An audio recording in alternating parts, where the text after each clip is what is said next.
What you should eat for breakfast to cut body fat according to Tyrone the Fitness Addict. If you're not familiar with Tyrone, he is a clone of fitness in my own opinion. I don't know how else to introduce the guy. Without any further ado, let's beast it. What's poppin', YouTube? It's your boy Tyrone, and today's video is going to be different. Today I'm going to show you guys what I have for breakfast. Okay, Jenny in the bottle here is going to help us get fat, my loves. I know what I'm doing. The way how I'm training right now is like I have a competition. So guys, trust the process. I'm going to be shredded to the bone. I can guarantee that. So guys, just give me an extra 14 days. Okay, first of all, Tyrone, to me you don't look like someone who's ready for competition, especially if that competition is in 14 days. Nope. You are not ready, and you will not be ready by then. Nope. Unless your only goal, of course, is to just appear on stage for show and not really compete. So, no. You don't know what you are doing. I'm shredded now. No, you're not. Plus, look.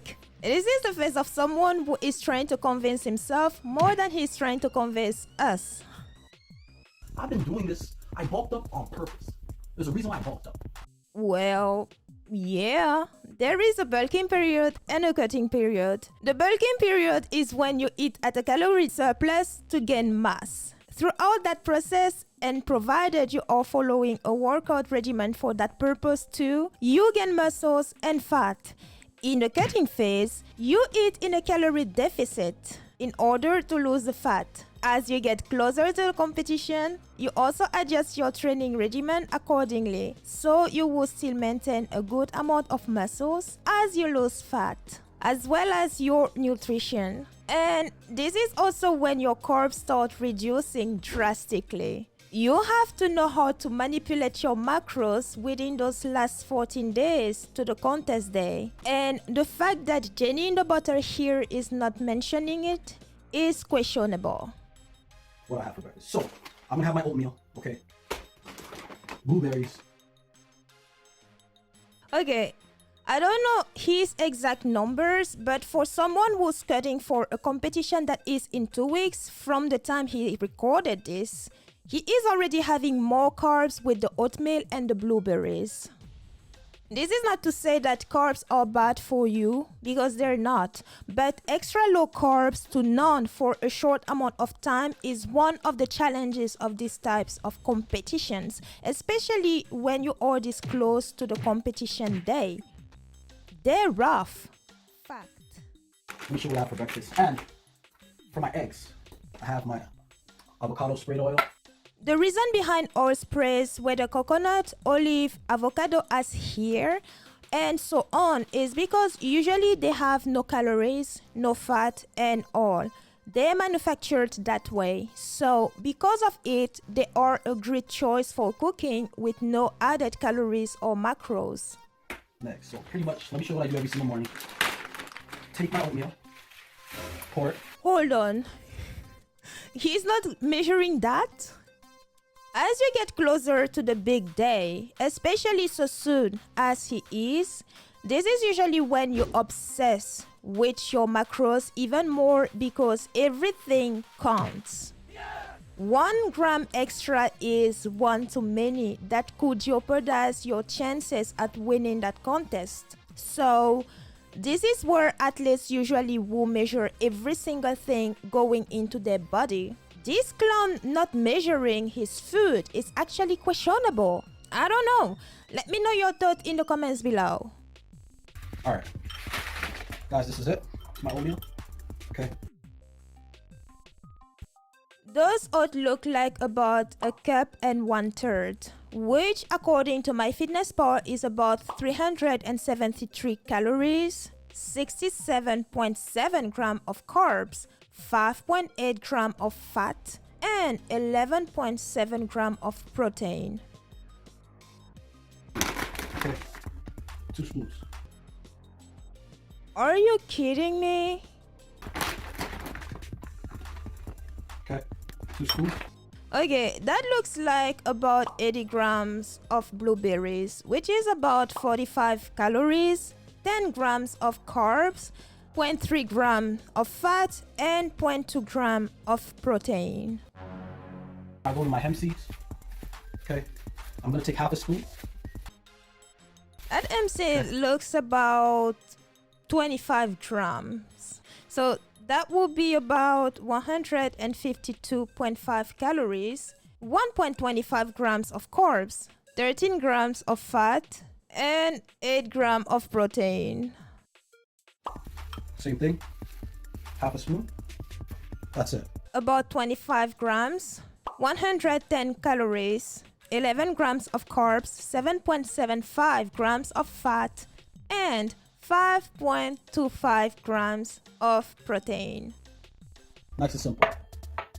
Okay, now what I do is just put water in there. So he's going to eat this bowl with water. It is safe for him to do so. These oats, for instance, were already cooked before being flaked anyways. That's why they absorb water faster and cook faster too. Fact. The water will help soak everything in his bowl, making it all easier to eat and digest. It won't taste good though, and maybe the blueberries in there will help with the taste a little bit. Besides, in his video, he says he's not here for the taste. So why should we care? My eggs, okay.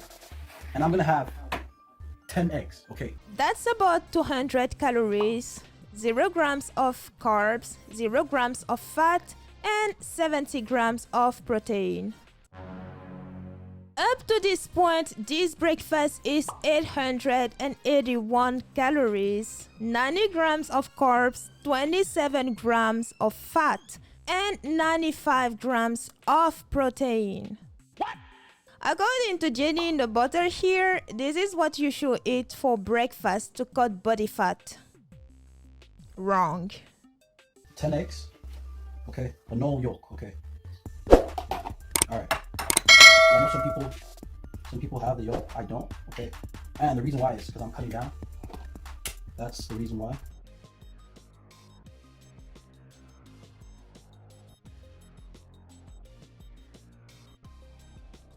That's it. This is all the yolk, this is garbage, okay.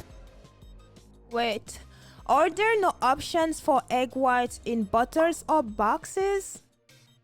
This guy is wasting the yolks. And by the way, whether you are cutting or not, you can have the yolks too. Only bro science will tell you otherwise. Let's wait a bit. Let it heat up. Alright. Let me take my eggs. My egg white. Look at this. Somebody come look at this. Look at this. Whites, 10 egg whites. Okay. Look at this. Somebody come look at this. Did you just pour the eggs in the pan without the oil being hot enough? The guy can't even cook eggs to begin with. A lot of people think when they're shredding, you think it's gonna come. You know, it's a process. He's right, it is a process. It is a process to put on muscles, and it is a process to lose body fat. 2 weeks or 14 days are not enough to lose all the body fat that he currently is carrying. If he is able to lose the water that his muscles are currently holding on to by the contest day, then he stands some kind of chances at this contest. But I honestly don't buy it. Nope. And I can be wrong. To maintain the shredded physique is easy. No, it's not. And you shouldn't, because it is not healthy to do so. Your body needs a decent amount of fat to be healthy. The same way too much body fat is bad, too little body fat is bad too. Extreme low body fat exposes you to health issues including cardiac arrest, fatigue, feeling cold all the time, sore muscles with difficulty for them to recover from workouts that you might be able to go through, brittle bones, infertility, just to name a few. So, no. Unless you are a competing athlete in the bodybuilding field, you shouldn't even try to get a too low body fat percentage. Nope. Those who compete know of those risks and have accepted them. Plus, they only keep a low body fat percentage in peak season. So, no. No, no, and no, Jenny in the bottle. This is bad advice that you are giving people. Fact. Stay positive. I'm gonna go and eat. I wish y'all were here to taste this. It tastes marvelous. Like, I'm speechless. Anyways, peace, y'all. We out. Okay, either this guy is trolling us on purpose or something is really wrong with him and he should get professional and medical assistance. I'm saying this with genuine concern. Besides, he clearly doesn't know what he's doing. Fact. Tyrone, you have no nutrition knowledge even for yourself, which disqualifies you from giving advice to others in that field. Stay in your lane. Thanks for tuning in, and I'll see you in the next one.